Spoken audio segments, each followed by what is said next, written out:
I found out my wife was cheating when a hotel called asking if I wanted to use my 47,000 rewards points I never earned, from hotels I never stayed at, on dates I was 800 miles away closing deals. The kicker? When I traced every single receipt, the guest name listed next to Mrs. Lauren Mitchell was my own brother. If you've got 30 minutes and strong feelings about family loyalty, settle in. This one's going to hurt before it gets better. So why did it take me 8 months to figure out what everyone else probably saw coming? That's the question that still keeps me up some nights. And the answer, the real answer, is that I didn't want to know. Because once you know, you can't unknow. And everything that comes after, there's no taking it back. This is the story of how I lost my wife, my brother, and damn near my entire family in the span of one Thanksgiving dinner.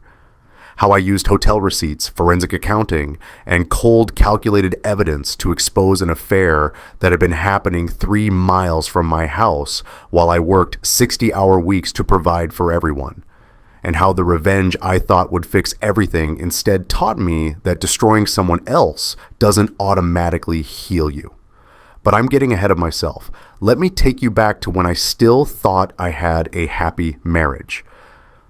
My name's Robert Mitchell, 42 years old, vice president of operations at a mid-sized tech company in Riverside. That's a fictional name, but you get the idea. Upper middle-class suburb, good schools, the kind of place where everyone knows everyone and your reputation actually matters. I'd been married to Lauren for 12 years.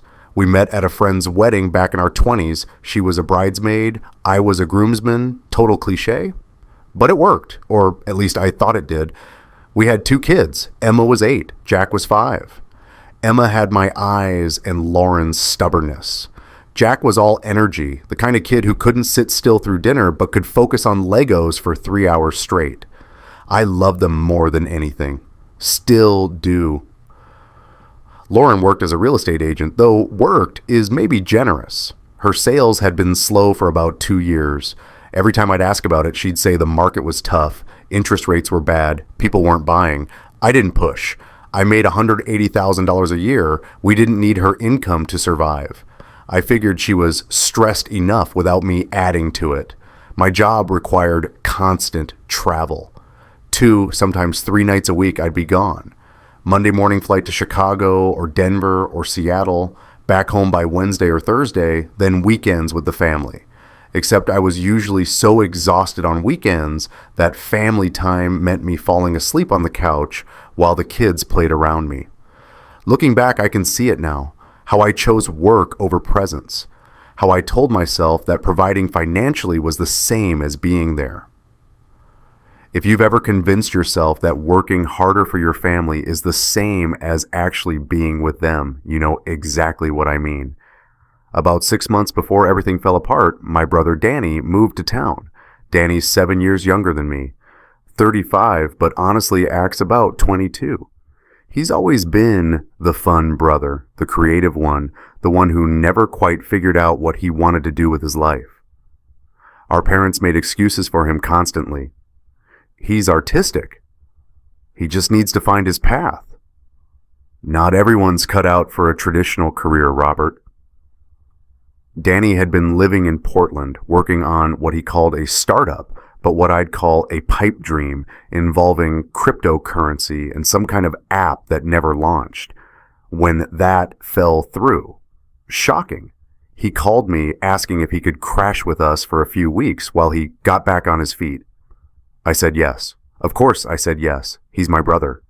Lauren not only agreed, she encouraged it. He's family, she said, and honestly, it'd be nice to have someone around to help with the kids while you're traveling. You know how hard it is when you're gone and I'm trying to work. That should have been red flag number 1, but I missed it. Danny moved into our guest room in late February. By March, he was basically living there full time, always around, always helpful, always there when I got home from business trips, sitting on my couch, drinking my beer, playing video games with my kids, just hanging out, he'd say, helping Lauren with errands. And Lauren started changing. It was subtle at first. She joined a gym in March. One of those boutique places that cost you $150 a month. Started going 3-4 times a week. Came home with new workout clothes. Started wearing makeup more often, even when she wasn't showing houses. Her hair was different. She seemed lighter, happier. I told myself it was good. She was taking care of herself. She wasn't as stressed. The gym was helping her mental health. Red flag number 2, missed it. Then there was the sex, or lack of it. We'd never been one of those couples that did it every night, but we'd always been affectionate, physical. But starting in late March, early April, Lauren pulled away. "I'm just tired," she'd say when I'd initiate. "The kids wore me out today." Or, "I've got a showing early tomorrow. I need to sleep." By May, we'd gone nearly a month without touching each other. I brought it up once. "Hey, are we okay? You seem distant." "I'm fine," she said. "You're just never here. By the time you get home, I'm touched out from dealing with the kids alone all week." That stung, but it also made sense. I was gone a lot. She was carrying the household load. I told myself I'd try to be more present on weekends. Spoiler alert, I didn't try harder. I just felt guilty and worked more to compensate. Red flag number 3. There was one night, I remember it clearly because it was so weird, when I came home early. My flight got canceled, so instead of staying overnight in Dallas, I drove straight from the airport and got home around 9 p.m. on a Tuesday. The house was dark except for the kitchen light. I walked in expecting Lauren to be happy to see me. She wasn't. She was in the kitchen with Danny, sitting at the island drinking wine. When I opened the door, they both jumped, like I'd caught them doing something wrong. "You're home early," Lauren said, not "welcome home" or "I missed you," just "You're home early." "Flight canceled," I said. "Thought I'd surprise you." "Well, you did." She smiled, but it didn't reach her eyes. Danny made some excuse about leaving, grabbed his keys, said he had to meet a friend at 9 p.m. on a Tuesday. He was out the door in under 2 minutes. I stood there in my own kitchen, feeling like an intruder in my own house. "Everything okay?" I asked Lauren. "Fine, just didn't expect you. I would have made dinner if I'd known." We went to bed an hour later. She fell asleep with her back to me. I lay there thinking, something's wrong. I should ask. I should dig deeper. But I didn't, because if I asked and she told me the truth, then I'd have to deal with it.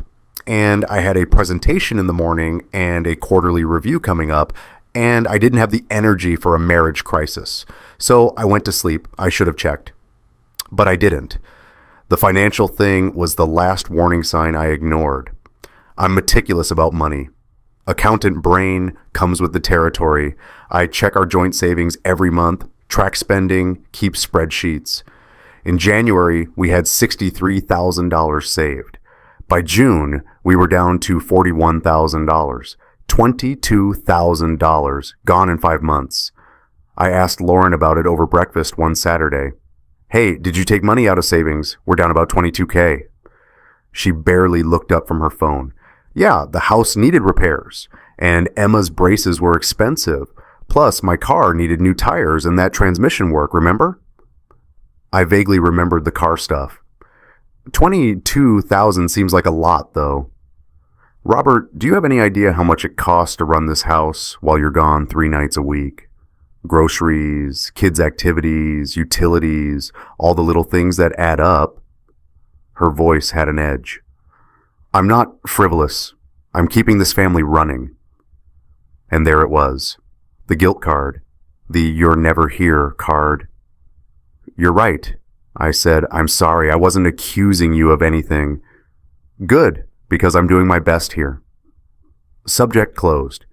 I should have dug into those charges. I should have asked to see receipts. I should have checked the credit card statements line by line. But I didn't. Because checking would mean I didn't trust her.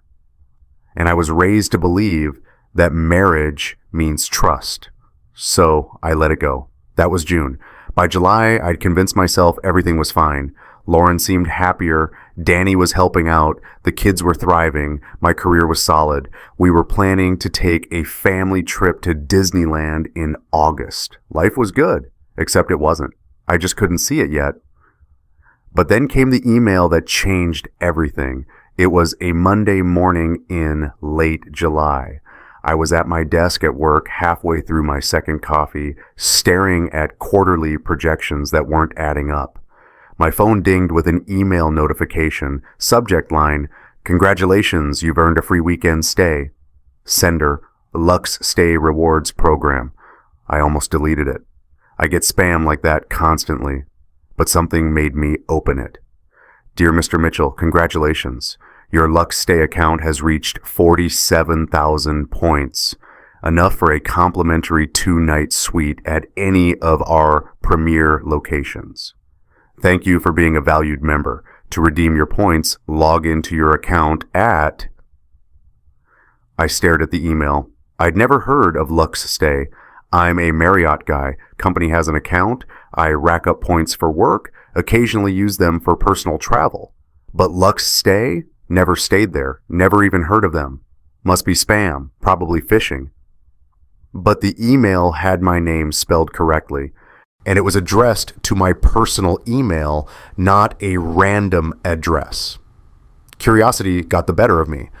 I clicked the login link, expecting it to be fake. It wasn't. The account was real, linked to our joint credit card, the one Lauren and I both used for household expenses. I logged in using the password reset function, and there it was. 47,000 points, earned over 22 stays, all at the Riverside downtown location, 3 miles from our house. I sat back in my chair, my coffee going cold in my hand. Riverside downtown. That's the boutique hotel near the river, the one with the rooftop bar and the expensive restaurant, the one that advertises itself as a romantic getaway and charges $250 a night. Why the hell would Lauren be staying at a hotel 3 miles from our house? I clicked through the account history. Each stay was itemized with dates and details. February 14th, Valentine's Day, King Suite, 1 night, chocolate-covered strawberries and champagne package. March 3rd, King Suite, 1 night, March 17th, St. Patrick's Day, King Suite, 1 night. I grabbed my work calendar from my desk drawer and started cross-referencing. February 14th, I was in San Francisco for a conference. March 3rd, Chicago client meetings. March 17th, Denver quarterly review with the regional team. Every single date. I was out of town. My hands started shaking. I kept scrolling. April 7th, April 21st, May 5th, May 19th, June 2nd, June 16th, June 30th. 22 stays total. All on nights I was traveling, all at the same hotel, and then I saw the guest name Fields. Primary guest, Lauren Mitchell. Additional guest, D. Mitchell. D. Mitchell. I knew exactly one person with those initials, Daniel Mitchell, my brother. The office spun. I actually had to put my head between my knees because I thought I was going to pass out. My wife, my brother, at a hotel 3 miles from our house, while I was working to support all of us. I told myself to stay calm, to think logically. Maybe there was an explanation. Maybe Danny had a girlfriend and Lauren was helping him plan romantic surprises. Maybe they were planning a surprise party for me and needed a neutral location to meet. Maybe I was an idiot. I picked up my phone and called the hotel. Anonymous inquiry. I said I was verifying rewards points for an audit. The desk clerk was cheerful. "Oh yes, Mr. and Mrs. Mitchell, your regulars. Such a lovely couple. Would you like to book your usual suite for this weekend?" "Our usual suite?" "Yes, suite 4 and 12. The king with the city view. You've stayed with us nearly 24 times. I hung up. Mr. and Mrs. Mitchell. They thought Danny was my wife's husband. I left work. Told my assistant I was sick, which wasn't a lie. I was about to vomit in my wastebasket. Drove home in a fog. It was 10:30 a.m. on a Wednesday. Lauren would be at yoga. Danny would be at a job interview, or they'd be at that goddamn hotel. I checked the Lux Stay app on my phone. There was an active reservation for tonight, Suite 412. I drove to our house instead, pulled into the driveway, let myself in. The house was empty, quiet. I stood in the living room, looking at our family photos on the wall. Our wedding picture, Emma's kindergarten graduation, Jack's first birthday party, Danny with his arm around my shoulder at last year's Thanksgiving. All of it was a lie. I went upstairs to Lauren's home office, opened her desk drawer, found a folder labeled personal. Inside, a second credit card I'd never seen before. Statement showed charges to Lux Stay, yes, but also Venmo transfers. $500 to $800 a month transferred to an account labeled D. Mitchell. She was paying him. She was stealing from our joint account to pay my unemployed brother to fuck her in hotels. I found more. Receipts for jewelry I'd never seen her wear, lingerie from a boutique in the city, purchased in March, a birthday card from Danny dated 4 months ago. The card said, "To the woman who sees me for who I really am. Love you. D." I sat on the floor of her office, surrounded by evidence, and called my buddy Jason. "I need to come over," I said, "right now." "Dude, it's the middle of the day. Aren't you at work?" "Lauren's cheating on me with Danny." Silence. "I'm on my way," Jason said. I didn't go to Jason's house immediately. I couldn't move. I sat there on Lauren's office floor for 2 hours, staring at that birthday card. The woman who sees me for who I really am. What did that even mean? I'm his brother. I've known him his entire life. I helped pay for his college when he dropped out halfway through. I gave him money when his startup failed. I let him live in my house, rent-free. And this is how he saw me? As an obstacle between him and my wife. My phone buzzed. Text from Lauren. "Client meeting, running late, won't be home till 5. Can you pick up Jack from daycare?" I laughed. Actually laughed. The sound came out wrong, manic. She was probably at the hotel right now. I should confront her. Drive over there, kick down the door of Suite 4 on 12, catch them in the act. But something stopped me. If I confronted them now, in the heat of the moment, they'd see me coming. They'd have time to spin it, to make me look crazy, to lawyer up and control the narrative. No, if I was going to do this, I needed to do it right. I needed evidence, documentation, a strategy. I needed to think like the VP I was at work, methodical, calculated, prepared for every contingency. I took photos of everything in Lauren's office, the credit card statement, the receipts, the birthday card, uploaded them all to a cloud folder I titled Evidence. Then I put everything back exactly where I'd found it. That evening, I picked up Jack from daycare, came home, made dinner. When Lauren walked in at 5:30, I smiled. "Hey, how was the client meeting?" "Exhausting," she said, not meeting my eyes. "I'm going to take a shower." That night, Danny came over for dinner, like he did most nights. The three of us sat around the table, eating spaghetti. Danny told some story about a job interview that went badly. Lauren laughed at his jokes, touched his arm casually. I watched them, really watched them. The way she looked at him when she thought I wasn't paying attention. The way he smiled at her, not like a brother-in-law, like something else. How would I miss this? After dinner, I excused myself, went upstairs, locked myself in the bathroom, and I threw up. Everything. Until there was nothing left and I was just dry heaving over the toilet, my body trying to expel a betrayal it couldn't digest. I should have seen it, should have known. But I'd been so focused on work, on providing, on keeping everyone happy, that I'd ignored every single warning sign. That night, after Danny left and Lauren fell asleep next to me, I lay awake staring at the ceiling. I had a choice. I could confront them tomorrow, scream, cry, kick Danny out, file for divorce, move on.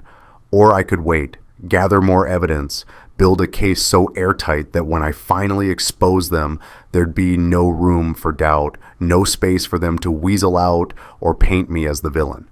I chose the latter, because this wasn't just about catching them. This was about making sure everyone knew what they'd done. The next morning, I called in sick to work. First time in 3 years, then I called a lawyer. Her name was Sarah Chen, partner at the best family law firm in Riverside. I'd heard about her from a colleague whose messy divorce she'd handled with surgical precision.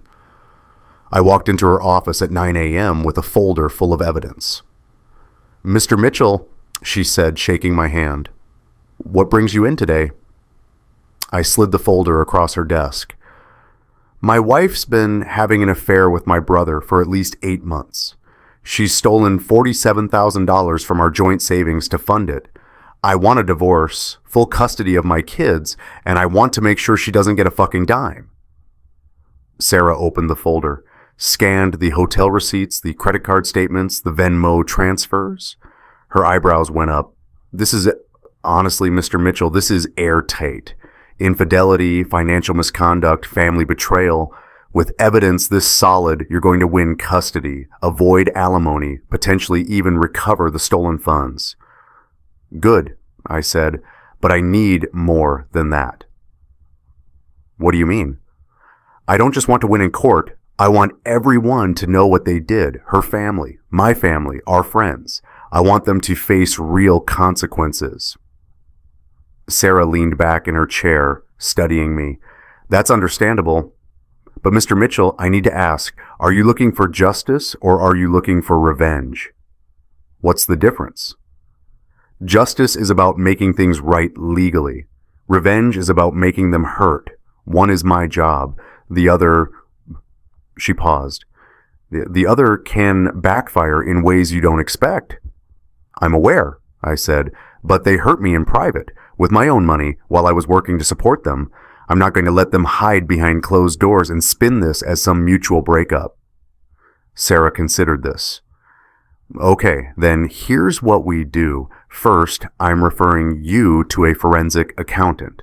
We need to trace every dollar, create a timeline, make sure the financial evidence is bulletproof. Second, we're going to file for divorce, but not yet. We file too early. They'll lawyer up and start hiding assets. We wait until you have everything documented." "How long?" 2 months, maybe 3. "Can you keep up appearances that long?" Could I sleep next to my cheating wife for 2 more months pretending everything was fine while I built my case? "Yeah," I said, "I can do that." "Good. One more thing." Sarah pulled out a business card. "You should talk to someone, a therapist. What you're going through, the betrayal, the anger, it's not something you should process alone. And if this goes to court and you're on the stand, you need to be composed, not falling apart." I took the card, didn't plan to use it. Spoiler, I ended up using it. Over the next 8 weeks, I became someone I didn't recognize. During the day, I was the same Robert I'd always been. Went to work, closed deals, traveled for business, came home to family dinners where I smiled at my wife and shook my brother's hand. But at night, after everyone was asleep, I was someone else. I met with Mark, the forensic accountant Sarah recommended. We traced every charge on that credit card. Every hotel stay, every Venmo transfer, every dollar. The total, $47,000 $28,000 on hotel stays, $12,000 in Venmo payments to Danny, $7,000 on gifts, jewelry, and romantic dinners, all funded by our joint savings account, money I'd earned working 60-hour weeks. Mark created a PowerPoint presentation, a timeline. Each slide showed a date, a charge, and my corresponding work calendar. Slide 1, February 14th, hotel charge $387, Robert's location, San Francisco. Slide 2, March 3rd, hotel charge $356, Robert's location, Chicago, on and on. 22 slides, 22 nights they'd been together while I was gone. The presentation was devastating, clean, irrefutable. I also hired a private investigator. His name was Marcus, retired cop, now freelance. I gave him one job, document their current behavior. Within a week, Marcus had photos. Lauren and Danny grocery shopping together at the Whole Foods near our house, holding hands in the parking lot, Lauren and Danny at a restaurant downtown, his hand on her thigh under the table.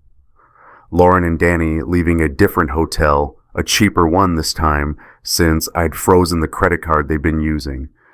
Marcus also discovered they'd gotten sloppy. After I'd confronted Lauren that night, I came home early. They'd moved the affair to a cheap apartment Danny was renting across town, paid for with, surprise, more of our joint savings. I saved everything to the cloud folder, backed it up in 3 locations. I was building a bomb, the kind that wouldn't just expose them, it would obliterate any sympathy anyone might have for their side of the story. Meanwhile, I started telling my parents. I drove to their house one Sunday in late August. Lauren thought I was at a work thing. I sat my parents down at their kitchen table and said, "Danny's been having an affair with Lauren for the past 8 months." My mother gasped. "Robert, no, that's not, Danny wouldn't." I pulled out my phone, showed them the hotel receipts, the credit card statements, the photos from Marcus. My father went pale. My mother started crying. "He's my son," she said. "He wouldn't do this to you."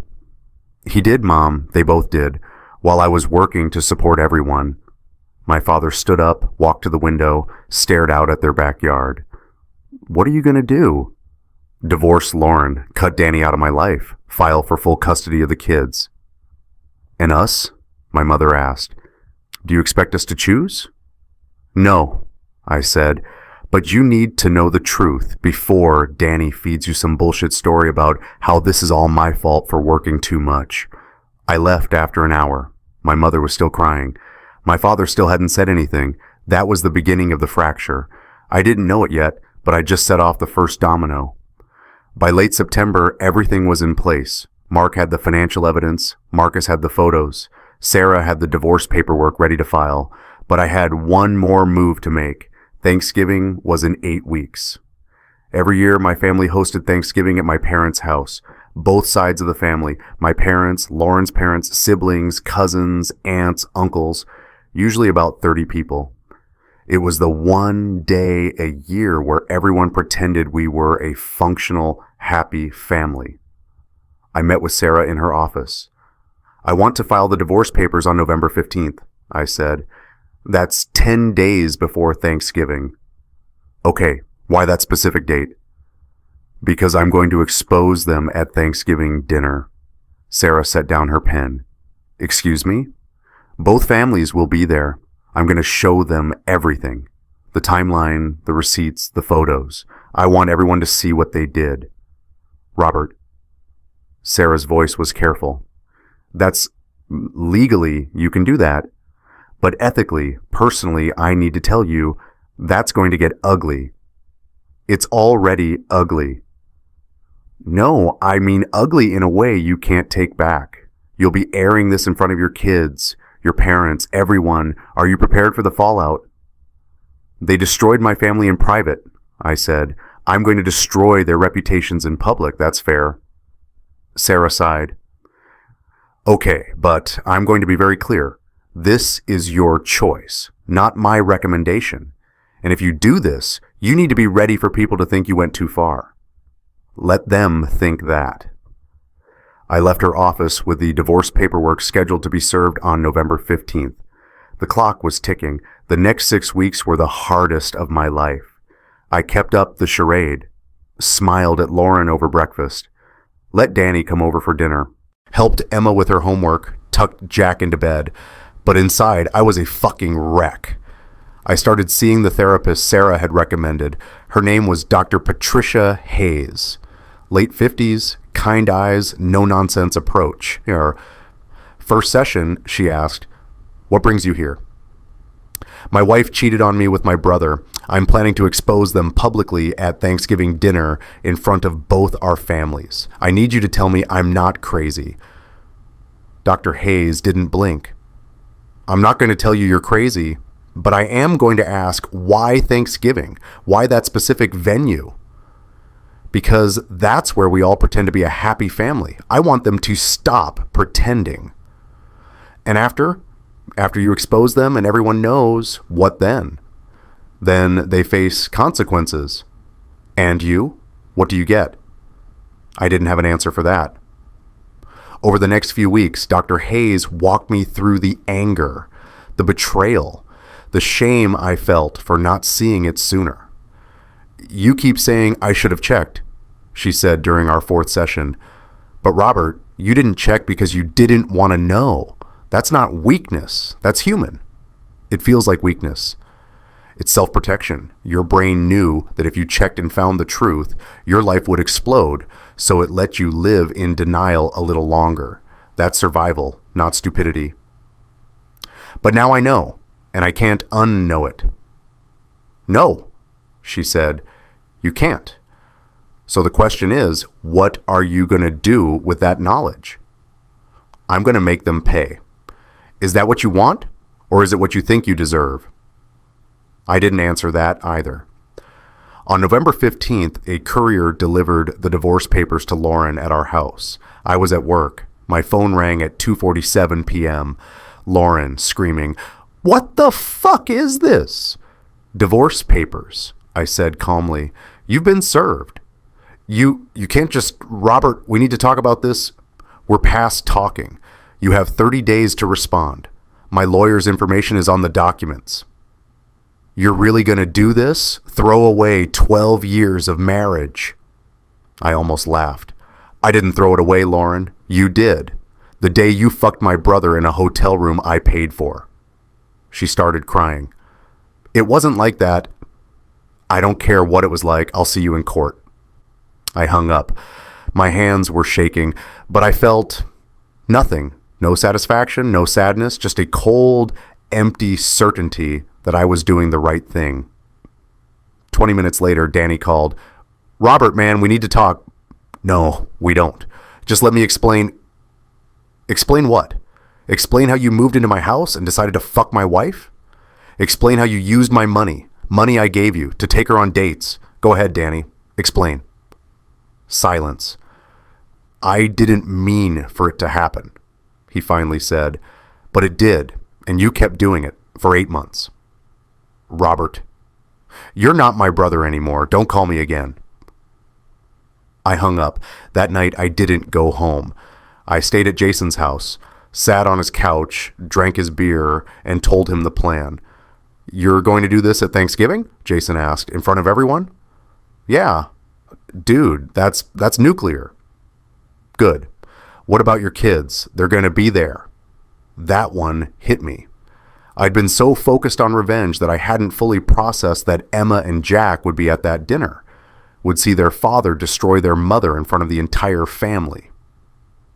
"I'll figure it out," I said. But I hadn't figured it out. I just knew I couldn't stop now. The next 9 days were a blur. Lauren tried to call me 16 times. I didn't answer. She sent texts. "Please, we need to talk. Don't do this. Think of the kids. I'm sorry. I'll end it with Danny. Please." I didn't respond. Danny showed up at my office. Security escorted him out. My mother called. "Robert, your brother says you filed for divorce. Please tell me this isn't true." "It's true, Mom." "But why? Can't you work this out? Did Danny tell you why?" Silence. "Ask him, Mom. Ask him why I'm divorcing Lauren."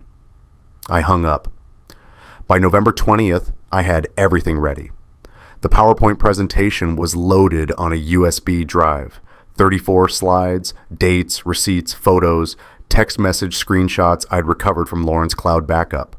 The title slide, "The Truth About Lauren and Danny." The final slide, "Total cost to our marriage, $4,784. Total cost to our family, everything."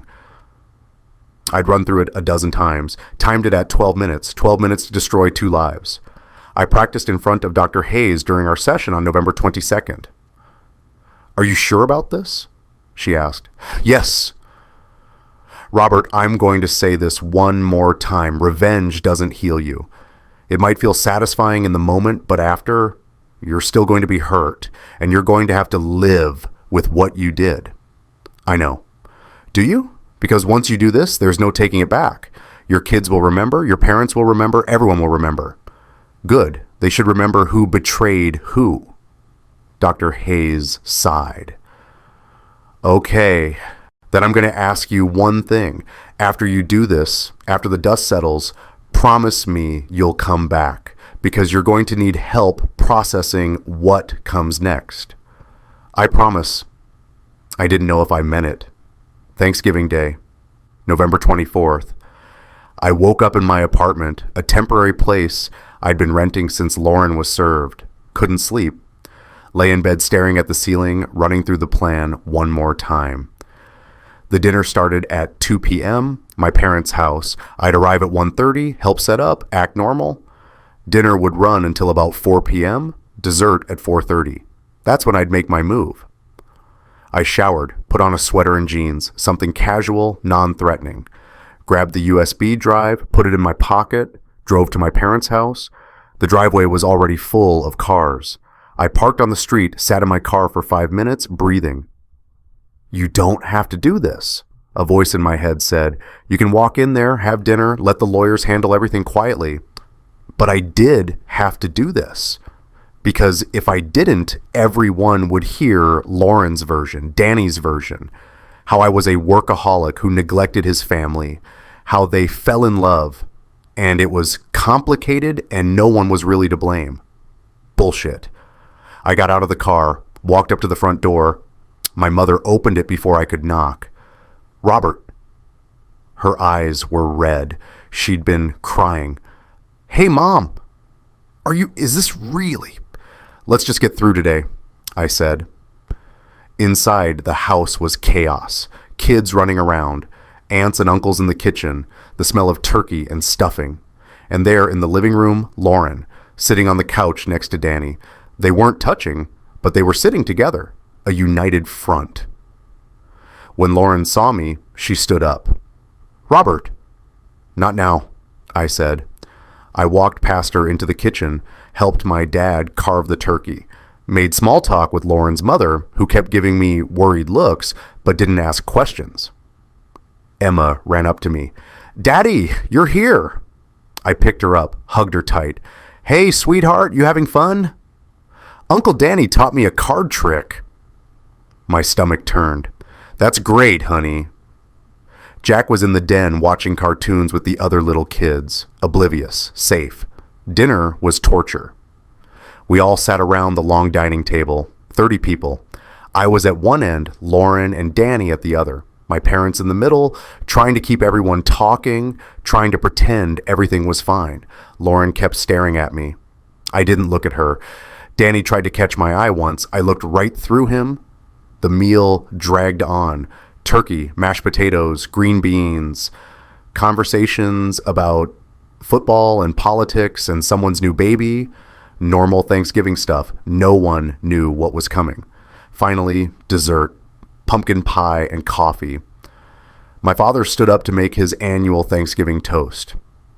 I just want to say how grateful I am to have everyone here. Family is everything, and no matter what challenges we face them together. The irony wasn't lost on me. Everyone raised their glasses, and then I stood up. Actually, Dad, before we finish, I have something I need to share. The room went quiet. My mother looked panicked. Robert, maybe now isn't... It'll just take a few minutes. I pulled out the USB drive. I need to borrow the TV. My father's TV was in the living room, connected to a laptop for streaming.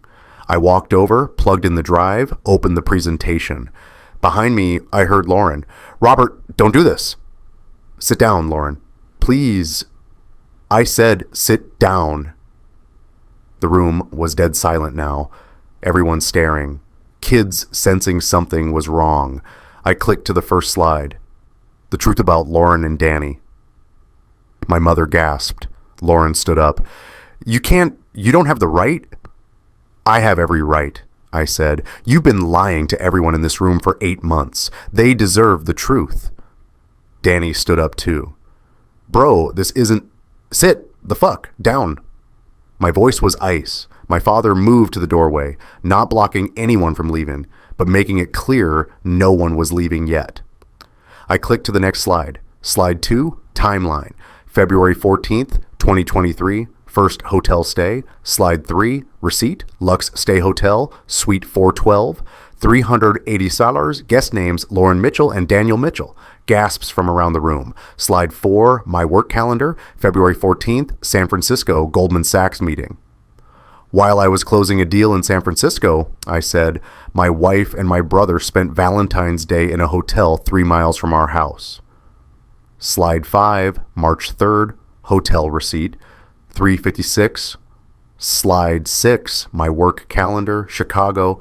While I was in Chicago, they did it again. I kept clicking. March 17th, April 7th, April 21st, May 5th, every date, every receipt. My work calendar side by side, 22 stays, 8 months, $28,000. Lauren was crying now. Robert, please stop our... Why? You didn't stop. You kept going, over and over. Slide 12, Venmo transfers, 18 payments, $12,000 total, all to D. Mitchell. Lauren also used our joint savings, money I earned, to pay Danny. I guess he needed spending money. Danny tried to stand. My father pushed him back down into his chair. Slide 15, credit card statement, jewelry, lingerie, dinners. She bought him gifts, fancy dinners, all with our money. Lauren's mother was crying. How could you do this to him? Slide 20, photos from Marcus, the PI. Lauren and Danny holding hands at Whole Foods. Slide 21, Lauren and Danny at a restaurant, his hand on her thigh. The room was in chaos now, people talking over each other, Lauren's sister yelling at Danny, my mother sobbing into my father's shoulder. I clicked to the next slide, slide 24, text message screenshots. Danny to Lauren, can't wait for Robert to leave for Chicago, 3 nights at our place. Lauren to Danny, he's so clueless, just keep playing the helpful brother card. My voice cracked on that one. I was clueless because I trusted you, both of you. I clicked to the next slide. Slide 27, photo of my wedding ring sitting on a hotel receipt. I spent 12 years building a life with Lauren. I worked 60-hour weeks so she wouldn't have to worry about money. I trusted my brother to help protect my family while I was gone. I looked directly at Lauren, then at Danny. And you both betrayed me. You used my money. You lied to my face. You lied to everyone in this room. The final slide. Total cost to our marriage, $47,384. Total cost to our family, everything. Lauren screamed, "You're a fucking monster for doing this, in front of the kids, in front of everyone." I turned off the TV, looked at her. "I'm the monster? I worked my ass off to provide for you. You fucked my brother in hotels I paid for, and I'm the monster." Danny finally spoke. "It wasn't supposed to happen like this." My father cut him off. "Get out." "Dad, get out. You're not my son anymore. You're not welcome here. Get out of my house." Danny looked at my mother. She was staring at the floor, sobbing. Wouldn't look at him. "Mom." "Go," she whispered. Danny grabbed his jacket and left. Lauren tried to grab Emma and Jack. "We're leaving." "No," I said, "the kids stay. They're my kids too." "And you just got exposed as a cheating liar in front of them. They're staying with me tonight." Lauren's father stood up. "Lauren, let's go." "Daddy, now." Lauren looked around the room. No one would meet her eyes. Even her own mother was crying, ashamed. She grabbed her purse and ran out. Half the family followed her. The other half stayed frozen. I stood there in the wreckage, shaking. My father walked up to me. "You destroyed this family." "No, Dad, they did. I just showed everyone."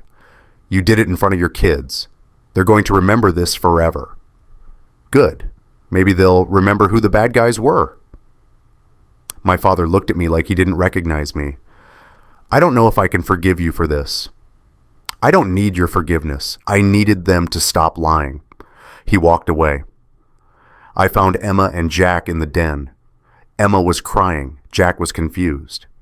"Daddy, why was everyone yelling?"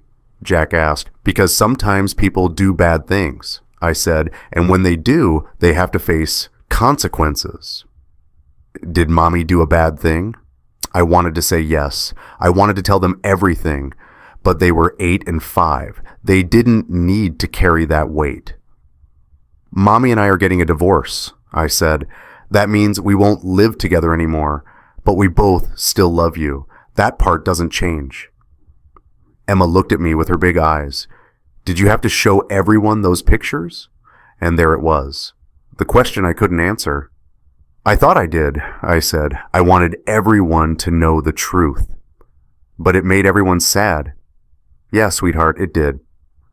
I took the kids back to my apartment that night, put them to bed in the second bedroom, lay on the couch, staring at the ceiling. Dr. Hayes had been right. Revenge didn't heal me. It felt hollow, empty. I'd won. I'd exposed them. Everyone knew the truth. But my mother was heartbroken. My father wasn't speaking to me.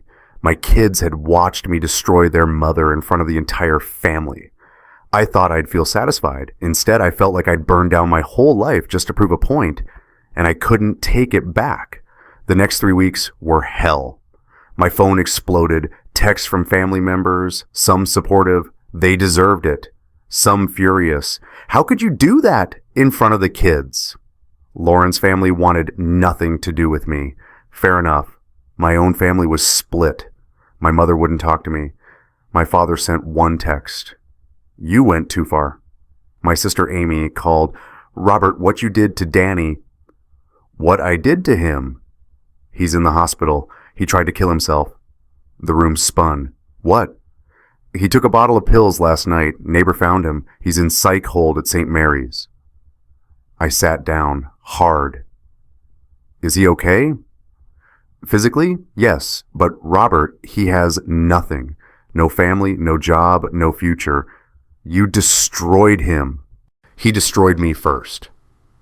And you destroyed him back. Congratulations, you won. She hung up. I drove to the hospital that afternoon. They let me in for 15 minutes. Danny was in a bed, staring at the ceiling. He looked empty, like someone had scooped out everything inside and left a shell. You came, he said. Yeah. Why? I don't know. We sat in silence. I'm sorry, Danny finally said, for what it's worth. It's worth nothing. I know. He laughed, but there was no humor in it. You got what you wanted. I have nothing. No family, no job, no future. Mom won't talk to me. Dad disowned me. Amy hates me. You did this to yourself. Did I? Or did you do it to me? I showed everyone the truth. That's all. No. You didn't just show them. You weaponized it. You waited for the perfect moment to inflict maximum damage. Don't pretend you were just being honest. He was right, but I didn't want to admit it. You fucked my wife, Danny, in my house, with my money, while I worked to support both of you. What did you expect me to do? I expected you to be the bigger person, to handle it quietly, to not blow up our entire family just to feel powerful for 5 minutes. I didn't feel powerful. I felt betrayed. And now I feel destroyed. So I guess we're even. I left the hospital feeling worse than when I arrived. Dr. Hayes was waiting for me in her office when I showed up for our emergency session that evening. I heard, she said, I didn't mean for him to... I know, but Robert, this is what I warned you about. Revenge has collateral damage. It spreads, and you can't control where it lands. So what do I do now? You grieve. You process. You figure out how to live with what you've done. I don't regret exposing them. I'm not asking if you regret it. I'm asking if you can live with the consequences. Could I? I didn't know. Over the next few months, I tried to rebuild. The divorce was finalized in January. I won, just like Sarah said I would. Primary custody, no alimony. Lauren ordered to pay back $23,000 over 3 years. The judge's comment, while Mr. Mitchell's public disclosure was unorthodox, the evidence of financial misconduct and infidelity is overwhelming. Mrs. Mitchell's behavior directly harmed the marital estate and violated the trust of the marriage. Legal victory, moral question mark. Lauren lost her job. No one would work with her after the scandal. She ended up taking a retail job at Target. Danny moved to Nevada. We haven't spoken since the hospital. My parents and I slowly reconciled. My mother called in March. I still don't understand why you did it that way, she said, but I know you were hurt. I'm sorry I didn't protect you from Danny.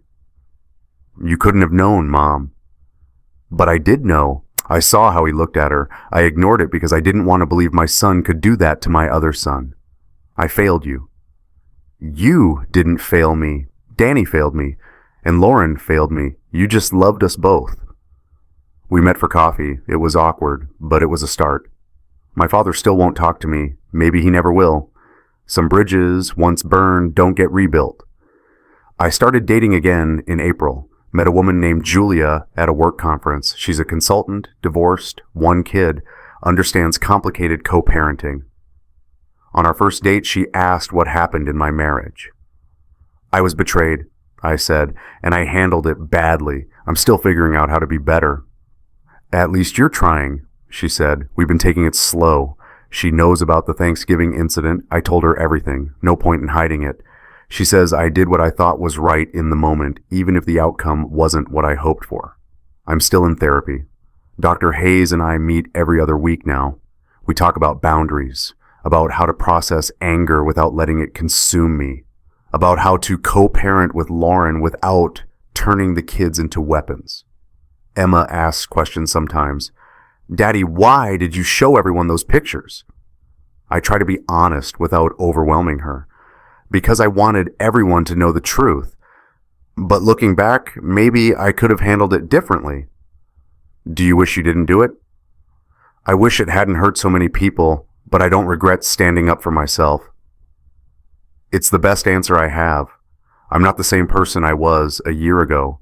I used to think that providing for my family meant working constantly, that trust meant never checking, that keeping the peace meant ignoring problems until they exploded. Now I know better. I set boundaries. I check in with myself. I trust my instincts when something feels off. The phrase I keep coming back to, I should have checked, but now it's evolved. Now it's mine. Now I check. Not because I'm paranoid, because I respect myself enough to trust my instincts. Last Thanksgiving, a year after the incident, I hosted dinner at my apartment. Small group, my kids, my mother, Amy, Jason, Julia. It was quiet, smaller, but genuine. No performance, no slideshow, no drama. Just people who actually cared about each other, sharing a meal. Emma helped me make the turkey. Jack set the table. Julia brought wine. My mother brought her famous stuffing. It wasn't the family I used to have, but it was the family I was building. After everyone left, I sat on my balcony with a beer, looking at the city lights. I thought about Lauren. Last I heard, she's engaged to someone new. Met him at work. Good for her, I guess. I thought about Danny, still in Nevada, still trying to start over. Amy says he's working construction, sober for 6 months. I thought about my father, who still won't speak to me. About the family dinners we'll never have again. About the cost of what I did. And I thought about that night, standing in my parents' living room, remote control in my hand, about to press play. People ask if I regret it. The honest answer? I regret how much pain everyone went through. I regret that my kids were there. I regret that my brother tried to kill himself. I regret that my family will never be whole again. But I don't regret standing up for myself. I don't regret demanding accountability. I don't regret refusing to let them sweep it under the rug and pretend nothing happened. Did I go too far? Maybe. Probably. But they crossed the line first, and I needed everyone to see that. Whether that makes me vindicated or villainous, I honestly don't know. Some days I feel like I did the right thing. Other days I feel like I let anger make me cruel. I guess that's the thing about revenge. It's not clean. It doesn't come with a resolution where everyone learns a lesson and moves on. It's messy and painful and leaves scars on everyone involved. I didn't get the ending I thought I wanted. I wanted my family back. I wanted my marriage back. I wanted my brother back. Instead, I got the ending I needed. The truth, my self-respect, and a chance to build something real. I opened my desk drawer one last time, pulled out my old wedding ring, looked at it for a long moment. Then I put it in an envelope and wrote Emma on the front. Someday, when she's old enough, I'll give it to her, and I'll tell her this ring represented a promise. Her mother broke it. But that doesn't mean promises aren't worth making. It just means you have to choose the right person to make them with. I closed the drawer, turned off the light, went to bed. The apartment was quiet, peaceful, different. Not the life I planned, but a life that's mine. A life I'm building with intention, with boundaries, with respect for myself. And maybe, just maybe, that's enough.